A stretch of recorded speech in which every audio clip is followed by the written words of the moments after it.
our discussion of Chapter 17, and we're going to cover Section 17.2 today. On our webpage, we have the PowerPoints for Chapter 17. Today we'll be covering slides 27 through 40, which sounds like a lot, but most of it is just worked problems. There are only two real... I did get the right number. Sorry, there are only two real types of problems here. One involves the principle of impulse and momentum, which is covered in sections 17.2a, and then the conservation of angular momentum, which is covered in 17.2c. So, at that point, we'll just take a look and we'll get started. And the other thing about this is, remember, you can build extensively on the work that we did back with particles when we were talking about impulse and momentum and angular momentum as well. All right. So when we start talking about the methods of impulse and momentum, if you remember, that idea of impulse is a force operating through some time, some finite amount of time. So anytime that you have a force applied that works through a period of time, like a baseball bat hitting a baseball for 1/10 of a second or something like that, you have a situation that lends itself well to this type of a problem. The other thing to remember is that momenta would be the plural, and impulses are highly vectorized. So everything has to be in directions. Sometimes we use rectangular coordinates, and sometimes we use coordinates based upon the direction of impact. And the reason that we change coordinate systems is just for ease of solution. Sometimes we know some things about the tangential and normal, or along the line of impact and perpendicular to the line of impact, that simplify our problem solution set. So at first we talk about the linear momentum, and the momenta, once again that is the plural of momentum, of the particles of a system can be reduced to a vector attached to the mass center. So once again we know that in general that the vector linear momentum is equal to a mass times a velocity term, where velocity is a vector and linear momentum is a vector. And so we can equate that to the mass of the object times the velocity of the mass center. And a couple equal to the sum of the moments about the mass center, which would be that angular momentum idea, is equal to some distance, some vector r sub I, times the same linear momentum. In other words, h sub g vector could be written as the summation of r sub I bar times L bar, or L sub I bar would be maybe another way to put that.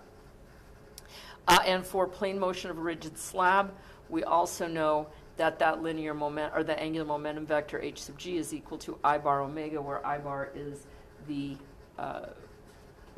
mass moment of inertia about the mass center, and omega is the angular velocity.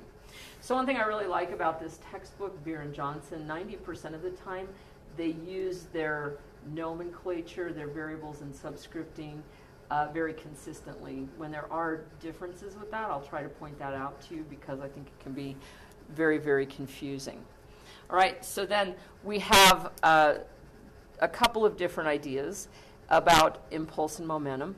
And we can say, then if we draw a free body diagram, we can set this equipolant system where we say the linear momentum and that I bar omega, that h sub g term, added to what's going on with the external forces as impulses will equal some sort of an expression of the entirety of the slab at the time t. So once again, we're talking about this time interval where we have a time we have a situation, an mv and an I omega at time 1. Then we have some external forces over some fixed time period or finite time period element. that is creating impulse during the time interval delta t, or from t1 to t2, and that is going to be equal to the momenta at, or the momentum, if we're just looking at one particular slab, at the end. But so all we're really doing here is extrapolating. The only piece that we're really extrapolating from our previous discussion of impulse and momentum is that we now have that rotational element, or the I bar omega stuff going on as well. All right. So that leads to three equations of motion: the summing and equating momenta and impulses in the x and y direction, and the summing and equating the moments of the momenta and the impulses, which of course in a plane would all be in the z direction. So we have three equations: linear in the xy, rotational in the z. All right. Now if we have a non-centroidal rotation, we also have to take into account the rotation, the relationship between the rotation of a particular point and the rotation of the mass center. So if we're just going about some random point O, where in this case our mass center is G, we still have that the linear momentum vector of the mass center and a rotation about the mass center, but then we also have a rotation about point O. So we just split that out, and if we have that omega value, then we can just take the moment of inertia about the mass center and add it to this idea of the momentum vector, which we can then break down as also being part of the product, being the product including angular momentum, and then we can separate that out. So we can simplify the equation a little bit, but it looks really similar to the impulse equation, except for now it's angular, in that we have something going on at state 1 that is something analogous to mass times velocity.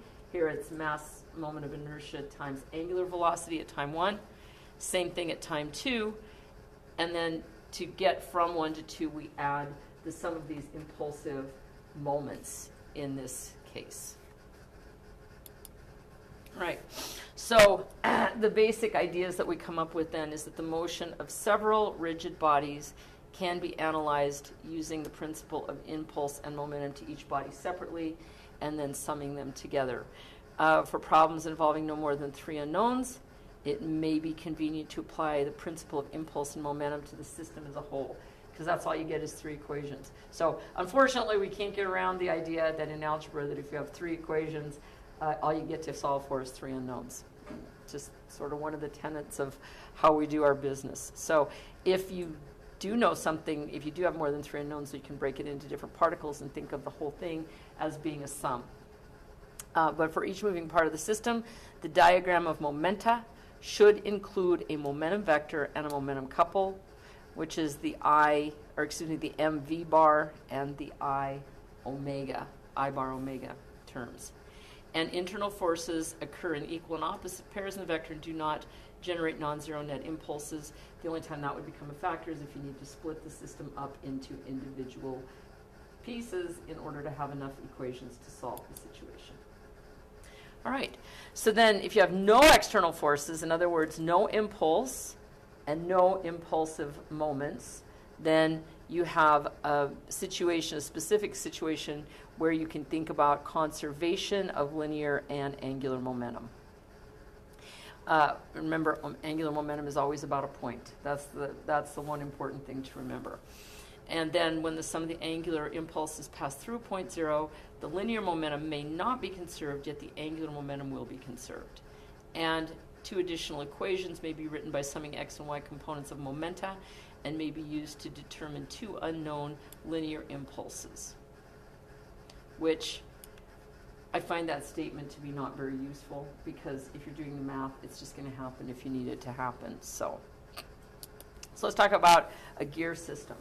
All right, and here, once again, we have a situation where the forces between the teeth of the larger gear A and the smaller gear B are going to be equal and opposite. So if we view this as a system, that's not going to produce any terms in our equation. If we have to separate them, that would be different. But we have a system at rest, and then we apply a moment, the magnitude of which is 6 Newton meters, and neglecting friction. So we're going to have, in one of your problems that I assigned, we have a moment created by a couple of a friction couple. So in this case, we're saying that that is equal to 0. So we get all the bang for our buck. Nothing gets ground up in friction. But we determine the time required for gear B to reach an angular velocity of 600 RPM and the tangential force exerted by gear B on gear A, which is going to be exactly the same thing as the force exerted on gear A by gear B. So those are some things to think about. Now, when we talk about this, when we talk about angular velocity, 600 RPM, first of all, we're going to have to put that into units of radians per second in order to make this consistent unless everything comes up in RPM. So, of course, there are 2 pi revs, or 2 pi radians in a rev, 60 seconds in a minute. The other piece is that the linear velocity of the gears is going to be the same as long as they stay meshed, but the linear, it's going to be in gear ratio by how many rotations we get by the gear ratio. So in other words, the larger gear spins at a lower angular rate, which is kind of the whole point of having a larger gear and a smaller gear.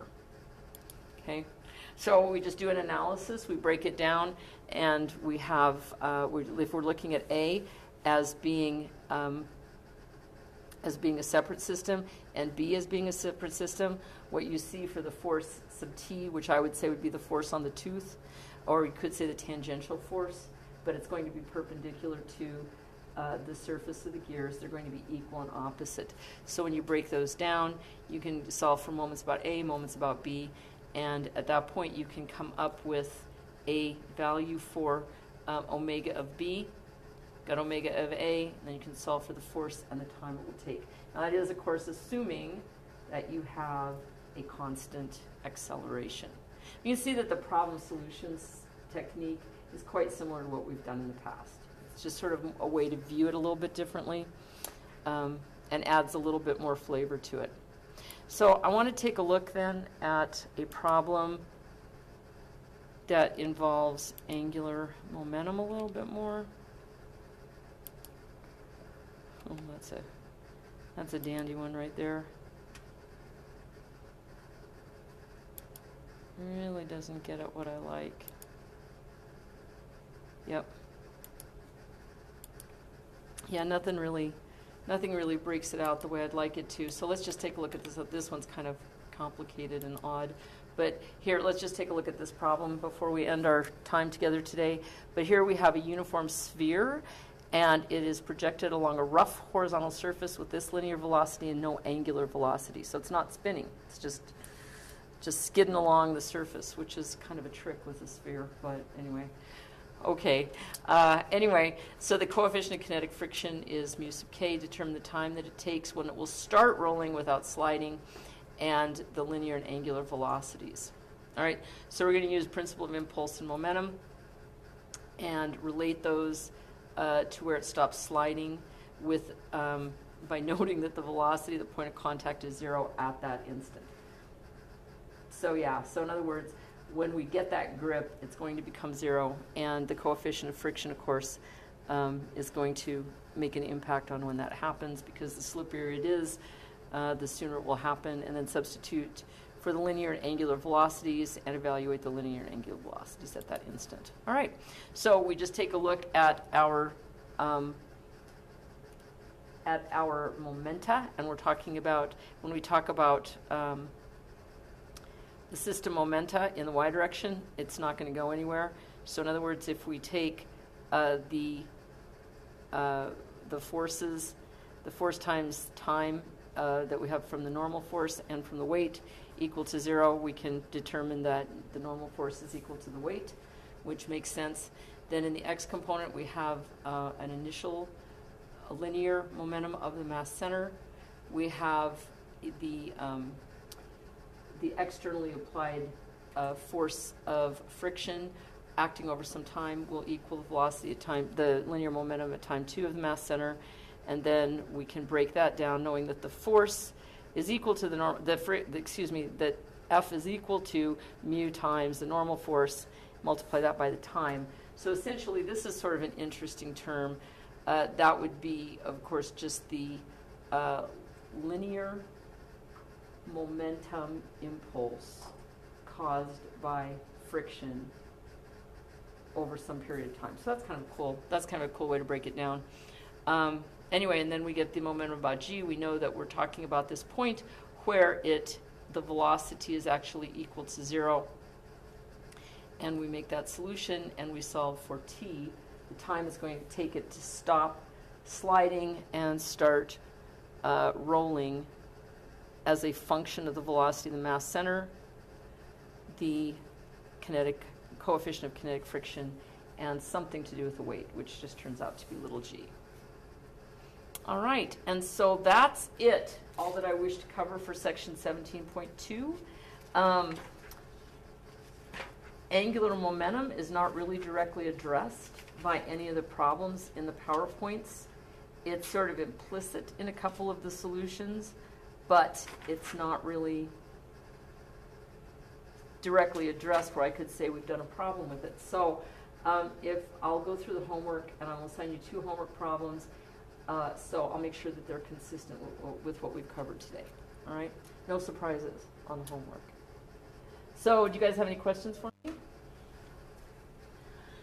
All right, then. We'll call it a day for 25 minutes, and I'll put up 2 more. I'll put this lecture up. I'll put up 2 more homework problems. We'll have 1 lecture on Friday, and then we'll have a little bit of time to catch up. All right. You guys have a great day today.